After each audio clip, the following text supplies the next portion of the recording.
Do you want to be able to reset your Eufy RoboVac 11s? Well, then this video is going to be perfect for you, because in this video I'm going to show you and explain to you step by step exactly how to do this. So the step number one, as you can see, is to firstly turn off the RoboVac. As you can see, so you need to flip the RoboVac over to access the power switch, then slide the power switch to the off position. Step number two is going to be for you to wait for a few minutes. So you need to leave your RoboVac turned off for at least 1 minute, but I would recommend to you to wait at least 3 minutes to ensure a full reset.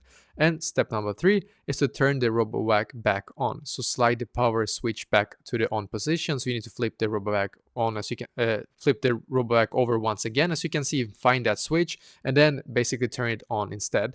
And then place the RoboVac on a flat surface and ensure it is charged. And then step number four, reset the remote if you actually need it, obviously. So if you're experiencing issues with the remote control, then you need to remove the batteries and then reinsert them once again. Then ensure that the remote is paired with the RoboVac properly, obviously, and then perform a factory reset if you actually need it. So if the basic reset does not fix the issue for you, then you need to press and hold the start pause button on the RoboVac for about 10 seconds. So press and hold the start pause button, as you can see, for at least 10 seconds until you hear a beep.